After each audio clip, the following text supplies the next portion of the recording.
सुल्तानपुर नामक एक गांव में खुशीलाल नाम का एक किसान रहता था। उसकी दो बेटियां थी, एक का नाम सलोनी, दूसरा थी दिव्या। सलोनी जितनी सुंदर थी और गुणगान थी, दिव्या उतनी ही कुरूप और घमंडी थी। पूरे गांव में सलोनी को बहुत ही पसंद करते थे, लेकिन दिव्या के कुरूप होने के कारण कोई भी गांव वाला उसे पसंद नहीं करता था। एक गांव का दूध वाला जिसका नाम था गभरू अपनी साइकिल पर गाना गाता आ रहा था। गभरू अरे गबरू चला रे अपनी साइकिलिया पे गांव गांव घर घर दूध बांटने चला रे। ओहो, तभी उसकी साइकिल खुशीलाल के घर के बाहर आकर रुक गई और गबरू जोर जोर से चिल्लाने लगा।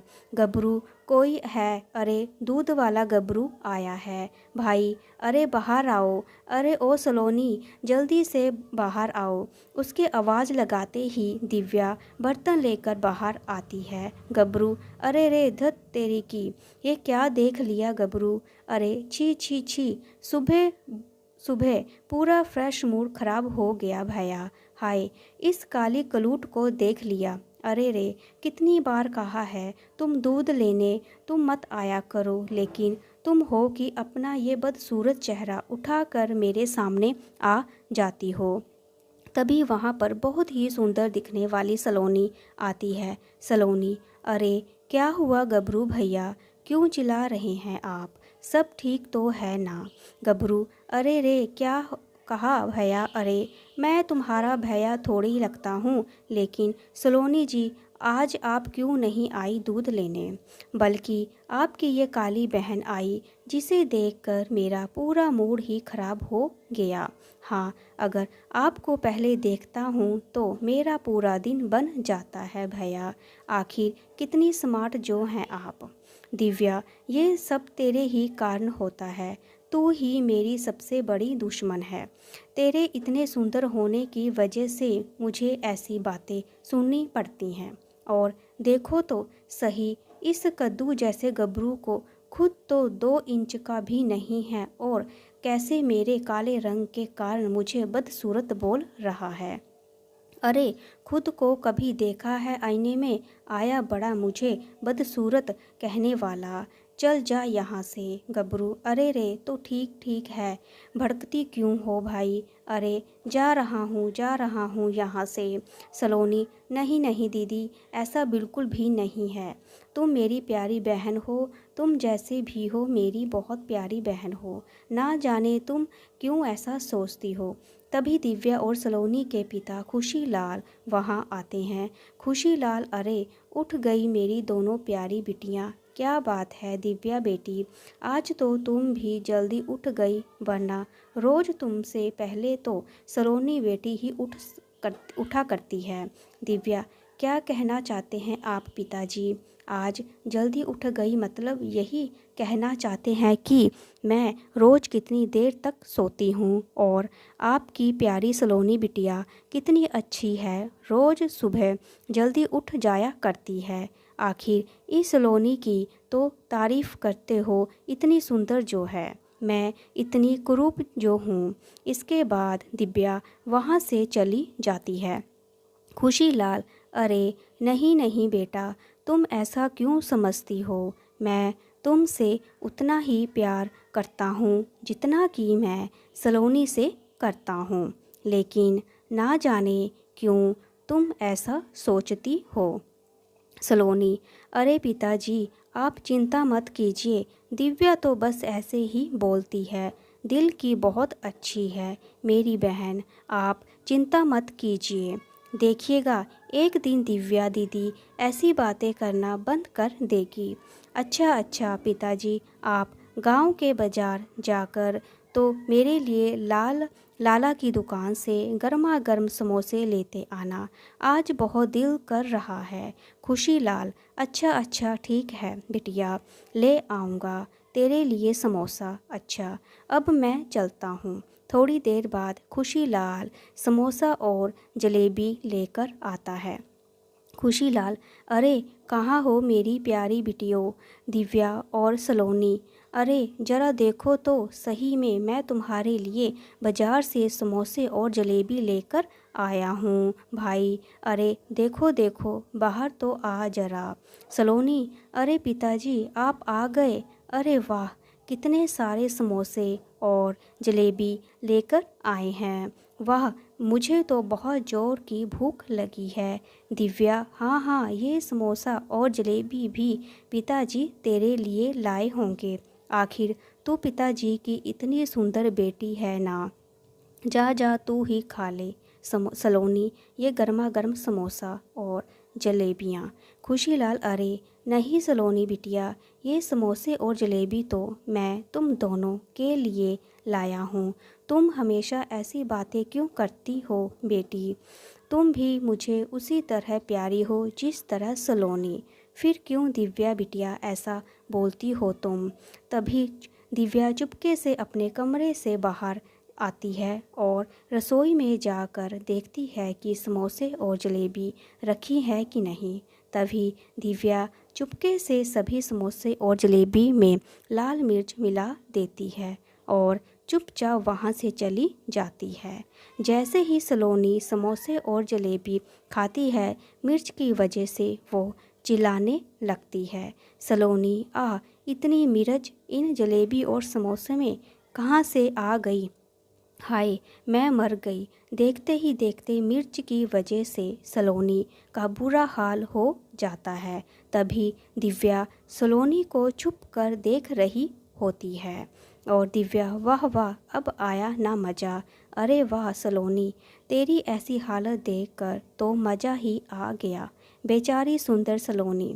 अगले दिन दिव्या, अरे सुनो सलोनी, मैं गांव के तालाब से पानी लेने जा रही हूँ। पिताजी आए तो उन्हें बता देना। मेरी बुराई करने मत लग जाना। आई बड़ी पिताजी की लाडली। जिसके बाद दिव्या वहाँ से अपने हाथ में एक मिट्टी का घड़ा लिए चल देती है। दिव्या अपने सर पर मिट्टी का मटका लिए जब जा रही थी तो तभी उसे रास्ते में गबरू दिखाई देता है। गबरू दिव्या के ठीक पीछे होता है, जिसकी वजह से उसे दिव्या का चेहरा नहीं दिख पाता। गबरू, अरे कोई छमछम छल्लो जा रही है। अरे वाह वाह, अरे चलो चलो इस हसीना के पीछे चलकर इसका खूबसूरत चेहरा तो देखा जाए। गबरू, अरे ओ हसीना, कहाँ चली? जरा मुखड़े को तो इस जवान गबरू को दिखा। पीछे चलने लगता है। जैसे ही दिव्या पलटकर गबरू को देखती है, गबरू हैरान रह जाता है। दिव्या, क्या बोला रे नास मिटे गबरू? बोल, दोबारा बोल तो सही, तुझे अभी ठीक करती हूँ। गबरू, अरे अरे अरे, छी छी छी, तू है बदसूरत, हट हट। मुझे लगा था कोई हसीना यहाँ से जा रही है, लेकिन निकली तू। छी छी, ये किसे क्या बोल दिया मैंने? हाय। ऐसे बोलता हुआ गबरू वहाँ से चला जाता है, लेकिन गबरू की इस बात से दिव्या बहुत दुखी हो जाती है। वो आगे चलती है और गांव के तालाब के किनारे पहुँचती है, जहाँ पहले से ही गांव की कुछ औरतें तालाब पर पानी भरने आई थी।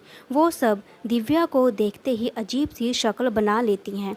पहली औरत, अरे जीजी, ये सुबह सुबह किस काली कलूटी का चेहरा देख लिया? हाय, अब तो पूरा ही दिन खराब हो जाएगा। हाँ। दूसरी औरत, बोल तो बिल्कुल सही रही हो बहन, इस कुरूप दिव्या को देखना ही अपशगुन है। छी छी छी, आप देखना इसके इन हाथों से पूरा तालाब भी अशुद्ध हो जाएगा। और तभी सारी औरतें बोलने लगती हैं। औरतें, अरे हाँ हाँ, इस दिव्या ने तो पूरा तालाब ही गंदा कर दिया। इसने तो तालाब ही गंदा कर दिया। और दिव्या, क्या कहा तुमने? मेरे इस तालाब को हाथ लगाने से ये अशुद्ध हो जाएगा। मैं अपशगुनी हूँ। रुको, अभी बताती हूँ तुम लोगों को। तभी दिव्या के हाथ में जो मिट्टी का घड़ा था वो उन औरतों पर फेंक कर मारती है, जिसकी वजह से वो औरतें तालाब में जा गिरती हैं। पहली औरत, हाय, ये क्या किया तुमने कुरूप लड़की? देखना तू, हम तेरी शिकायत तेरे पिता खुशीलाल से करेंगे। सूरत तो है कुरूप ऊपर से सीरत भी अच्छी नहीं। ऐसी बातें सुनकर दिव्या बहुत दुखी हो जाती है और वहाँ से जंगल की ओर चली जाती है।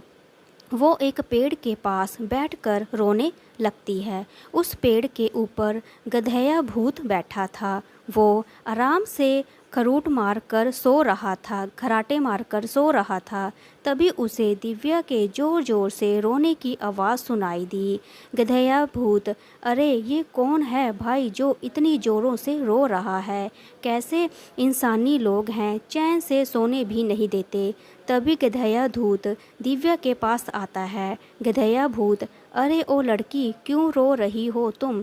क्या तुम्हें नहीं पता ये गधेया भूत का स्थान है? क्यों रोती हो? कौन हो तुम?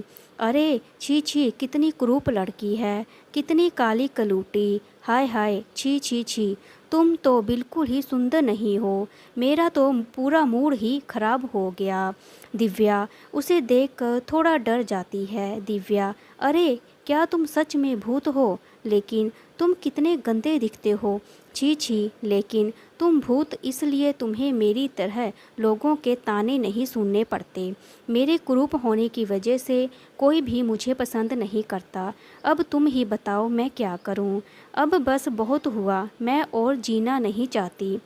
दिव्या ज़ोर ज़ोर से रोने लगती है। दिव्या को रोते देख गधेया भूत थोड़ा दुखी हो जाता है। गधेया भूत, अरे अच्छा अच्छा ठीक है, लेकिन तुम रोना बंद करो। तुम्हारे रोने की आवाज़ से ऐसे लगता है जैसे मेरे कान ही फट जाएंगे। हाँ, आखिर में भी इमोशनल भूत हूँ। यहाँ आसपास कोई भूतों का डॉक्टर भी नहीं है, लेकिन मैं तुम्हारी मदद कर सकता हूँ।